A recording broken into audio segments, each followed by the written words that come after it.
In continuation, this is the second video about Delhi Special Drive MTS selection list of 2022 అండి.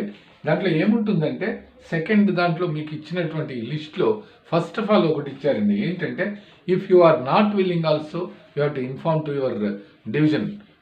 మీరు వెళ్ళను అని అనుకుంటే మీరు డివిజన్ వాళ్ళకి ఇచ్చేస్తే వాళ్ళ అన్విల్లింగ్నెస్ అనేది తీసుకున్నది కూడా they will inform to the concerned division. అది ఒక పాయింట్ ఇచ్చారండి. రెండవది ఏంటంటే ఎవరి మీదైనా డిసిప్లినరీ కేసెస్ ఈ సెలెక్ట్ అయినటువంటి వాళ్ళలో డిసిప్లినరీ కేసెస్ పనిష్మెంట్స్ ఏమైనా పెండింగ్ ఉంటే కూడా that should be informed by the divisional head to the circle ఏదైతే కన్సర్న్డ్ డివిజన్కు వాళ్ళకు కూడా ఇన్ఫార్మ్ చేయమన్నారండి. అంటే పనిష్మెంట్ అయిపోయిన తర్వాత రిలీవ్ చేస్తారా లేకపోతే ఎలా ఉంది, ఎంక్వైరీ ఏ ప్రాసెస్లో ఉంది, ఎవ్రీథింగ్ టు బి నోన్ అండి, వాళ్లకు తెలియాలి కనుక. ఈ తర్వాత ఏంటంటే ఈ దీంట్లో నేమ్స్ ఇచ్చేటప్పుడు ఏదైతే మన సర్కిల్స్ నుంచి నేమ్స్ ఇచ్చారో దాంట్లో కొన్ని చోట్ల అంతా కూడా షార్ట్ లిస్టెడ్ నేమ్స్ ఉండవచ్చు, అంటే ఫుల్ నేమ్స్ రాకపోవచ్చు. వాటిని కూడా తరోగా చెక్ చేయమని చెప్పి చూసుకొని కరెక్ట్గా పర్సనల్ ఫైల్స్లో ఉన్నటువంటి ఫుల్ నేము, వాళ్ళ కమ్యూనిటీ కానీ తర్వాత వాళ్ళకు డేట్ ఆఫ్ బర్త్ ఇవన్నీ కూడా appointment order, medical certificates, verification reports, everything to be in the file అనేది చెప్పారండి. దీనికోసం మీరు ఫస్ట్ ఆఫ్ ఆల్ నన్ను కొంతమంది అడిగింది ఏంటంటే మరి వెళ్ళొచ్చా లేదా అని ఒక పాయింట్ అన్నారండి. ఫస్ట్ ఏంటంటే మనం 2 సైడ్స్ ఆలోచించాలండి, ఒకటి పాజిటివ్ ఒకటి నెగిటివ్ అనేది. ఫస్ట్ ఆఫ్ ఆల్ మీరు ఢిల్లీలో వెళ్ళడానికి సిద్ధంగా ఉన్నారా లేదా అనేది మీ ఫ్యామిలీ యొక్క డిపెండెన్స్ దానిపైన ఉంటుందండి. అంటే మీరు అక్కడికి వెళ్ళగలరా, ఒంటరిగా వెళ్ళి అక్కడ ఉండగలుగుతారా, లేకపోతే మీకు ఎవరైనా సపోర్ట్ అక్కడ వచ్చి మీతో పాటు ఉండగలిగే వాళ్ళు ఉన్నారా, ఇదని ఒకటే ఒక పాయింట్ అండి. This is a departmental post, అంతవరకే మనం చెప్పగలుగుతాం. ఎందుకంటే డిపార్ట్మెంటల్ పోస్ట్ మరి ఇక్కడ కూడా వస్తాయంటే yes you can make hard work and you may get success here itself also. But day to day మనకు దీంట్లో ఏంటంటే వేకెన్సీస్ ఇంకా తర్వాత ఏదేదో కొత్త కొత్త మార్పులన్నీ డిపార్ట్మెంట్లో వస్తున్నాయి. కాబట్టి మీకు అవకాశం ఉంటే ఇఫ్ యు ఆర్ అంటే మీ ఫ్యామిలీ మెంబర్స్తో మీరు చర్చించుకొని మీరు వెళ్ళగలము అనేటటువంటి ధైర్యం మీరు అనుకొని మనకు వచ్చింది డిపార్ట్మెంటల్ పోస్ట్ కదా అని అనుకుంటే మీరు తప్పనిసరిగా మీరు వెళ్ళొచ్చండి. Then you can proceed.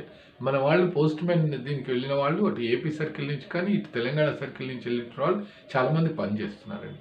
ఇంకొకటి మీ హెల్త్ ఇష్యూస్ కూడా చూసుకోవాలండి, ఎస్పెషల్లీ లేడీస్, వాళ్ళకి సంబంధించినటువంటిది ఏదైనా హెల్త్ ఇష్యూస్, పిల్లలు, తర్వాత అక్కడికి వెళ్ళి ఉండాలంటే టు హోమ్ సపోర్ట్ ఎవరైనా మీతో పాటు వస్తారా, ఇవన్నీ కూడా మీరు మీ కుటుంబంతో చర్చించిన తర్వాత, జెంట్స్ కూడా చర్చించక్కర్లేదని కాదండి, అందరూ చూసుకొని yes I can have that courage to go and work there అనేటటువంటిదండి.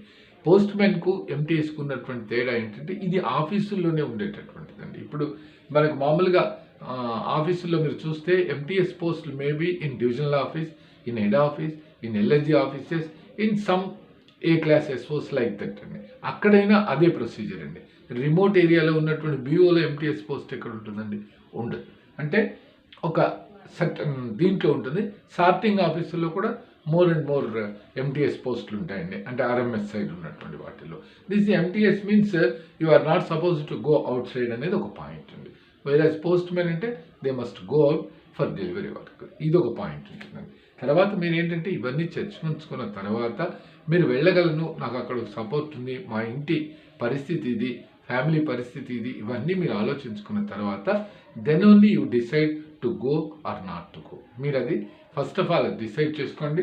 You are having 13/6 వరకు ఉందండి. అంటే మీరు విల్లింగ్ అయితే మాత్రం వెంటనే మన దగ్గర ఉన్నటువంటి మీ అపాయింట్మెంట్ ఆర్డర్, మీ ఎస్ఎస్సి మెమోలు, ఆ తర్వాత మీ కమ్యూనిటీ క్యాస్ట్ ఏదైనా ఉంటే క్యాస్ట్ సర్టిఫికేట్ అప్డేటెడ్, ఇది మెడికల్ సర్టిఫికేట్స్, మనకు అక్కడ ఇచ్చినటువంటి పోలీస్ వెరిఫికేషన్ రిపోర్ట్ అంటే attestation forms, medical examination report, ఇవన్నీ మీ సంబంధిత డివిజనల్ ఆఫీస్లో కానీ మీరు పనిచేస్తున్నటువంటి పోస్ట్ను బట్టి సబ్ డివిజనల్ ఆఫీస్లో కానీ అన్నీ ఉంటాయండి. First of all if you are willing first you go and enquire about your personal files అండి. అవి వెళ్ళాలి. కాబట్టి దాంట్లో ఏది అసంపూర్తిగా ఉన్నా వాటన్నిటిని మీరు రెడీగా పెట్టుకోవడానికి మీ ఆధార్ కార్డు కానీ, తర్వాత మీ నేమ్ సర్టిఫికేట్లో ఉన్నట్టు మీ అపాయింట్మెంట్ ఆర్డర్లో ఉన్నట్టు అంత సేమ్ ఉందా, ఆధార్ కార్డులో సేమ్ ఉందా, ఏమైనా డిఫరెన్సెస్ ఉన్నాయా, అవన్నీ కూడా చూసుకోవాలండి ఫస్ట్ ఆఫ్ ఆల్. అంటే ఏది అబ్జెక్షనబుల్ కాకూడదండి. తర్వాత మీ దగ్గర ఉన్నటువంటి ప్రతి కాపీ కూడా, ప్రతి డాక్యుమెంట్ కూడా మీరు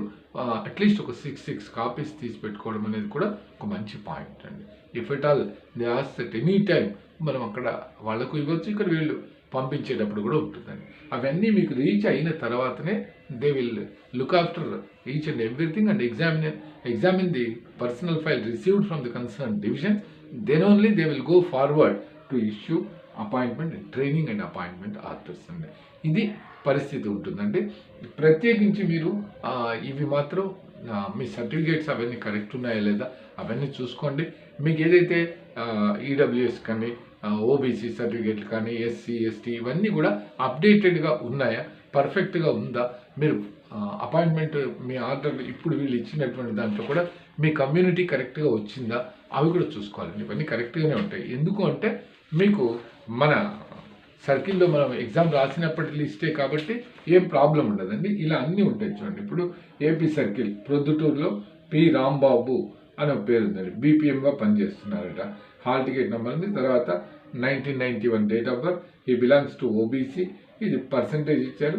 ఢిల్లీ సార్టింగ్ డివిజన్కు అన్రిజర్వ్డ్ కేటగిరీలో ఆయన సెలెక్ట్ అయ్యారు. Unreserved means your selected under OC ఇదండి. అన్రిజర్వ్డ్ కేటగిరీలో సెలెక్ట్ అయ్యారు. Maybe OBC, that is another point. అలా మనకు ఇవన్నీ ఉంటాయండి. సర్టిఫికేట్స్ అవన్నీ మాత్రం పర్ఫెక్ట్గా మీరు అన్నీ కూడా రెడీ చేసుకోవాలండి. తర్వాత మనకు అక్కడ ఢిల్లీలో ఎలా ఉంటుంది, మీకు అలాట్ చేసినటువంటి డివిజన్ ఏంటి, అక్కడ ఎట్లా పరిస్థితులు ఉంటాయి, పోస్టులు ఎక్కడున్నాయి ఏంటి అనేటటువంటిది కూడా మన సమాచారం తెలుసుకోవచ్చండి. అంటే మీరు కూడా మీకు తెలిసినటువంటి వాళ్ళు ఢిల్లీ సర్కిల్కి వెళ్ళి ఇప్పుడు పోస్ట్ మ్యాన్గా పనిచేస్తున్నటువంటి వాళ్ళు కూడా తెలుస్తాయండి. మనది కావ్య ఇన్స్టిట్యూట్కు ఢిల్లీ సర్కిల్ గ్రూప్ అని కూడా ఒక గ్రూప్ ఉందండి. మీరు ఎవరైనా వెళ్ళాలి, మాకు డీటెయిల్స్ తెలియాలంటే దాంట్లో కూడా మీరు పెట్టుకోవచ్చు. ఒకరినొకరు మీరు అడగచ్చు, అన్నీ ఉంటాయండి. నాకు మీరు ఎవరైనా విల్లింగ్ ఉంది మమ్మల్ని ఆ గ్రూప్లో జాయిన్ చేయండి సార్ అంటే నాకు మెసేజ్ పెట్టండి మీ వాట్సాప్ దీంతో. I will join in that group అండి. You may get more and more information అండి. ఈ తర్వాత దీని గురించి నేను ఇంకో 2-3 డేస్ అయిన తర్వాత how is the position and what are the vacancies and how the posts will be filled up in respect of sorting division and దీని గురించి కూడా ఇంకా 1-2 వీడియోలు చేస్తానండి ఒక 2 డేస్లో. మీరు జాగ్రత్తగా ఆలోచించుకొని నేను చెప్పిన పాయింట్స్ అన్నీ కూడా మీరు చూసుకోండి.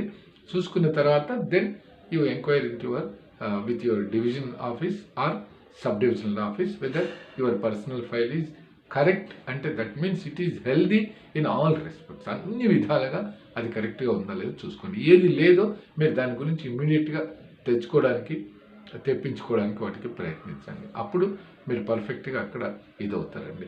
ఇక దానికి ఇక్కడ ఎంటీఎస్కి ఉన్నటువంటి బేసిక్కే అక్కడ కూడా ఉంటుందండి ఇనిషియల్ స్టేజ్లో. తర్వాత అక్కడ మన హెచ్ఆర్ఏసిసి అవి ఎక్కువ ఉంటాయండి. ఎక్కువ ఉంటాయి. అక్కడ కాస్ట్ ఆఫ్ లివింగ్ కూడా కొన్ని ప్రాంతాలను బట్టి కూడా ఎక్కువ తప్పకుండా ఉంటుందండి. మీరు అవన్నీ బ్యారేజ్ వేసుకోండి. ఇవన్నీ కూడా పరిగణలోకి తీసుకుని then you decide to go there అనేది మీరు డిసైడ్ చేసుకోండి. ఓకేనండి. ఎనీహౌ ఈ సెలెక్ట్ అయినటువంటి 98 మెంబర్స్ 52 మెంబర్స్ అందరికీ కూడా కంగ్రాచులేషన్స్ చెప్తున్నానండి.